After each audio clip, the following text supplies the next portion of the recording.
The night my mom saw a ghost.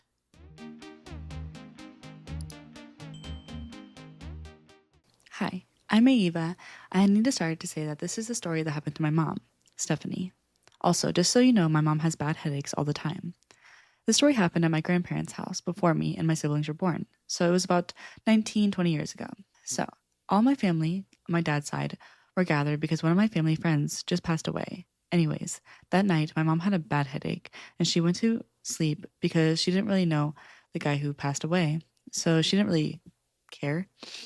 My mom fell asleep, so did everyone else, but she soon got woken up. Just so you know, my mom is the type of person that's sleep on the side of the bed. Like she moves a little bit and she falls off the bed. So she got woken up because she felt someone or something was putting pressure on the side of the bed. So she was slowly falling off. She opens her eyes and there was a man that she did not know beside her, looking at my dad, waving his arms at him. My dad was leaving. Oh, oh my gosh. She described the man as tall, bald, in winter clothes. So my mom just woke up and she's still sleepy, but doesn't really understand what's happening. So she looks at my dad, tries to wake him up. But when she looks back at the man, he's not there anymore.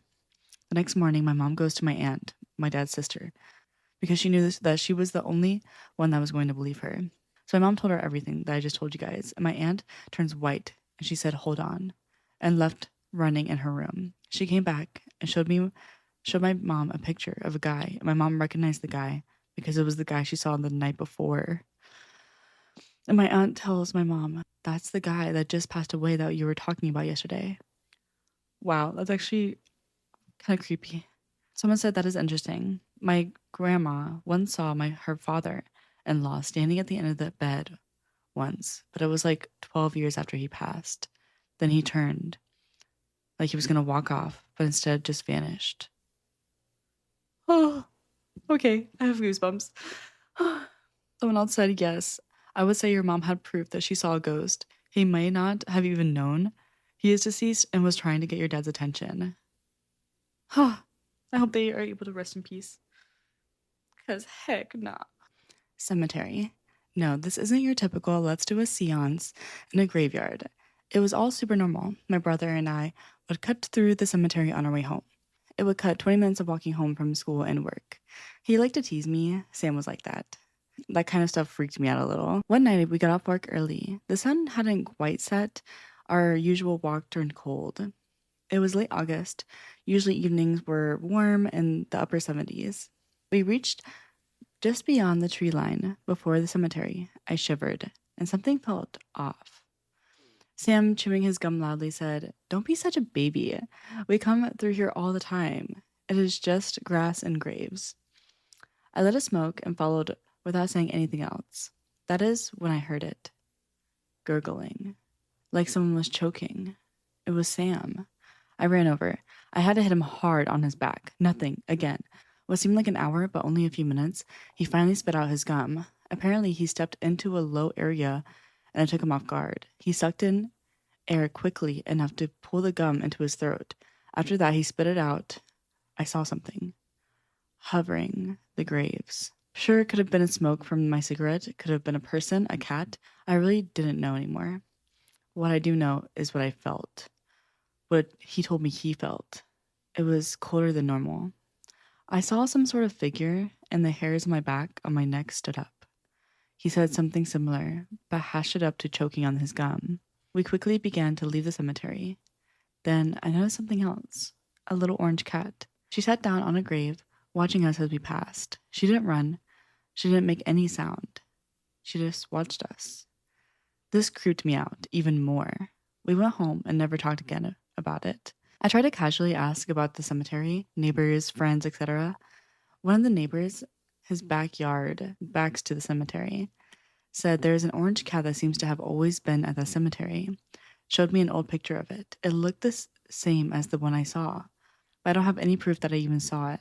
Sam doesn't talk about it. Says he was choking, he wasn't paying any attention to our surroundings, and just wanted to get home. He never saw a cat, blah, blah, blah. The old man said she has always been there.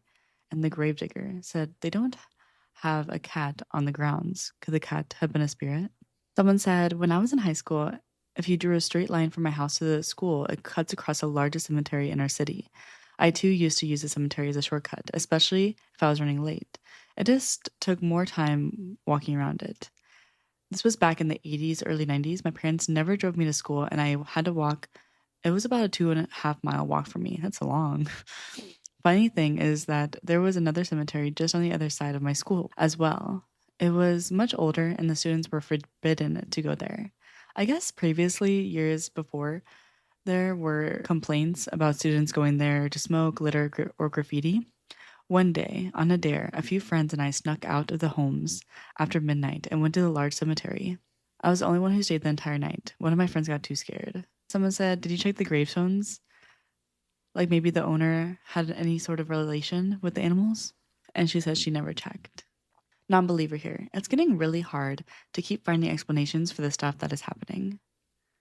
In October 2025, I went to Japan. I am a non believer horror buff, and I wanted to see haunted places, both during the day and at night. We climbed Fushimi Inara at night, and sadly, halfway the climb, I really had to pee, and there were no toilets, and I had to use a tree. I know, it's not good.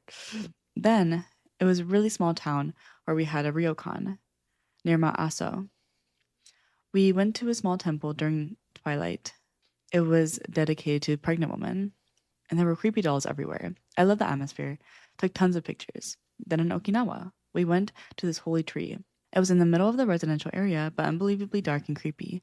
In any case, there in Okinawa, weird stuff started happening. A box of medication, I posted this before on another account, flew from a table that was near, like a meter away from the table. Back home, the same thing happened to one of our indoor cameras. It just flew from where I was standing. That never happened before, and it only happened once. Cabinets that never just suddenly open. Stuff drops, like a painting that was standing on the floor. It had been there months on end and suddenly just fell over with a loud bang. Today, I come home and our cat's toys are lined up in a perfect line next to our desks. Normally, they're all over the place, but now in a perfect line, no one was home. Our cat isn't a fan of her toys. She never plays with them, let alone grab them and move them. My brain stopped finding explanations for everything. I still downright refuse to believe that it's paranormal. But it's getting hard to ignore the strange stuff that has been happening around us ever since the Japan trip. Anyone got any ideas about what may be happening, both paranormal and not? Thank you so much. I'm not worried or anything, but it's getting silly how bizarre stuff is. Someone said, OMG, the toys lined up is so scary. I mean, my question is, why would you go to haunted places or whatever if you don't believe in it? Either way, it comes off as pretty much mocking it, and somehow deep down you do believe and wants things to happen. Things will probably get more weird. I do agree. I do hear sometimes that people who are non believers will actually get more attention than people who are believers. I'm not sure. Someone said there was a lot of death, pain, and disease and famine that happened in Okinawa at the end of World War II. Okinawa is known to have many haunted areas. Someone said, I love that the ghost made the cat toys more orderly, very Japanese. Spontaneous plushie reorganization. Oh, someone said my Japanese partner said that going to a temple at night is considered really taboo, as it is thought that the spirits go to them after dark. Oh, my dead friend told me one of you is next in my dream last night. Oh. A few years ago, one of my friends passed away unexpectedly. He was only 23. I've had a few dreams since then where he was present, but they were always just dumb, fun dreams. Like we're all together around goofing off. On December 21st, I started feeling ill. On the 24th, I found I had a swollen lymph node on my neck and a very high fever. Since then, I've had the fever off and on, the joint pain all over my body. I'm 26 and just not feeling great. I've been to the doctor and been tested, treated for HIV, COVID, mono, lupus, and a number of other things.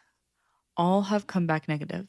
Today, I had an appointment scheduled at the hospital for an ultrasound of the lymph node that has gotten bigger. Last night, though, I had another dream of my friend. We were sitting at the bleachers during our high school's homecoming game, which coincidentally is tonight. To my left, the friend who passed, Dalton. To my right, another friend. And behind me, another friend. I was talking to my deceased friend when suddenly I realized, you shouldn't be here. I turned to the friend to my right and asked if he noticed Dalton. He said, "Yeah, I can see him too." So I turned back to Dalton and he's looking in my eyes. And he calmly says, "One of you is next." I then wake up drenched in sweat. It left me feeling a lot of different emotions: joy because I'd gotten to see him, anxiety because it was a weird dream, and the sadness because I can't think about him without also remembering how he looked in his casket. But the dream itself was so peaceful and calm. I've always been a bit of a hypochondriac and terrified of death, but Dalton's demeanor and words give me so much peace. I'm now waiting for the ultrasound results to see where we go from here. But if my time is coming up, I don't think I'm as anxious as I was before the stream. Oh my gosh.